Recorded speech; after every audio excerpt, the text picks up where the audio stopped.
Tony D and Little Joan with a Screenwriter's Rant on Putin. Putin? The life story of Vladimir Putin. And I'm sure Hollywood will do an incredibly even handed take on this leader. Smash like and subscribe. Thank you for smash liking and subscribing. Check out my books. The links are in the description. Comedy Horror in South Jersey. It's the Pineys. Books 1 through 16, available at Amazon.com. Don't forget, Kindle Unlimited is free. I don't know who the actor is playing him, but he looks just like him. I thought this was an AI thing. I don't think it is. But holy cow. The actor they picked, they just nailed this face. So, it's about the wild times of Vladimir Putin. And, his rise, and inevitably, they're going to say his fall with the Ukraine. I think that's the entire, and I think they call him the most dangerous man, the most dangerous, one of the most dangerous man on earth. Here he is, staring down Boris Yeltsin. These movies are, in my view, incredibly inaccurate. Now, that doesn't mean Putin's a good guy. That doesn't mean I support Putin. I don't live in Russia. I don't think Putin's a nice guy. But that being said, two things can be true. He can be a total asshat, and Hollywood can totally just use the story to make an entertaining film.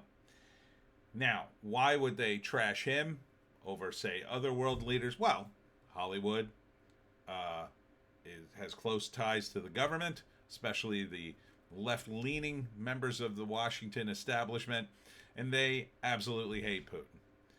So, I would guess this is mostly a propaganda film, unless it was made by the Russians, in which case it would be a different kind of propaganda film. So here he is with Playboy bunnies. I guess he had a big party and forced them all to run. Here he is, I don't know, working out and breathing oxygen. I assume this is the Ukraine getting bombed. His obsession with tables apparently is a thing. Here's his hot wife or girlfriend. I don't know. Some of it looks kind of funny, actually. I mean, I don't think it'll be unentertaining. So here's his, I guess this is his family, his wacky family. But I wouldn't look at this and say, oh, well, that's probably a somewhat accurate portrayal of Putin. No, they're going to trash him at every level. They're going to make him look like a bad guy. He is a bad guy, but that's not what I'm saying. They're going to make him look worse than he is. They're not going to give him any credit. They're going to make him look weak. It's a propaganda movie, is what it is, in my view. In my view. So first act, he's growing up in Soviet Union. It's not a great time. Kids pick on him. He decides he's going to become a badass. He learns judo, learns to defend himself. At one point, I guess he's a cab driver. I didn't know that about him. And then there he is learning judo as a young man. At one point, he becomes a cab driver, and he just beats the hell out of some other cabbie. At some point, I guess, after the Soviet Union falls, he sort of pushes his way in by bringing Boris Yeltsin toilet paper, I guess. And then he, I don't know, blackmails everybody or makes some various power plays. But, you know, I don't even know that much about his history, quite frankly. I just don't trust Hollywood to portray it in any kind of accuracy. Their goal as filmmakers is not to get at the truth, in my view. To me, their goal would be, first, to get this movie greenlight by any means necessary.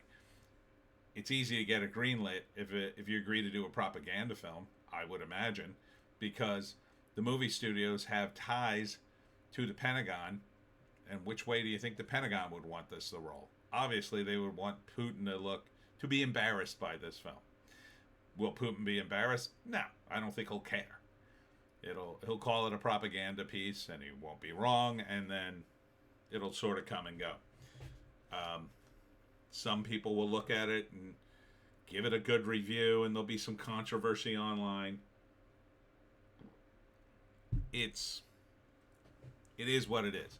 The only way you could make a relatively truthful movie about this era is 50 years from now, when it's over. When it's long over, Putin's gone, and the people making the movie aren't emotionally invested in whether or not Putin was a great guy. Even then, there might be some current geopolitical situation that would cause them to skew the movie either way. I mean, I'm not suggesting this movie should be a completely unbiased take on Putin, or could be. What I'm suggesting is it's not even on the list of things to do for the guys who made the movie. I assume what they did is they went to Wikipedia, got the list of major life events, and they just expanded upon it. Or there's probably some book involved. So yeah, it's first act, the rise. Second act, he takes over. Third act, the fall. So let's see. Let's see what the IMDb says about this movie. There it is. A portrait of a formidable political figure unraveling the contrasting facets of the iron-fisted tyrant and a man haunted by fear. Now, is he a tyrant? Debatable. I mean, he's pretty tyrannical and authoritarian, that's for sure.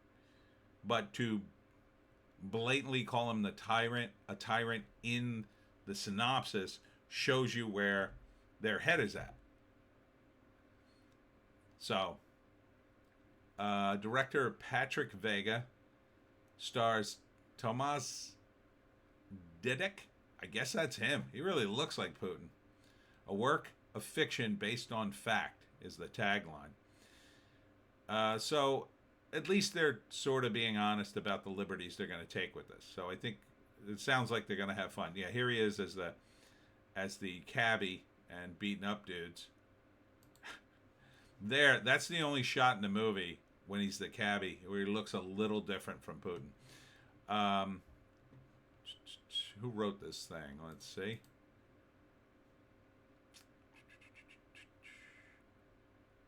Oh, they don't have the writer down here.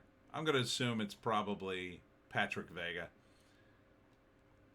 Huh. Not a lot of info yet. But, man, the visual of Putin here is just spot on. Just spot on. So, the guy playing Yeltsin looks, in my mind, nothing like him. Kind of looks like him. Kind of reminds you. And I'm pretty sure that's Yeltsin. He was a big guy. I don't remember it being that tall. He was kind of fat. So, would I see this? Probably not. Only if I heard if it was, a tour de force. And, they just threw caution to the wind and just made a crazy movie about Putin doing all sorts of crazy things behind the scenes that he never did. Then maybe.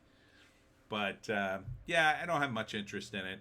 Again, I don't, back in the day, back in the 80s, a movie like this, I'd been all about it. I'd been like, oh, that'll be cool, and then I could learn something about Putin. Now that I know pretty much these movies are, at least these days, are propaganda, yeah, I just go, what's the point? I might as well go read about Putin if I want to learn about him. I don't want to watch the movie and get, facts stuck in my head that aren't really facts. And that's what I feel like these movies do.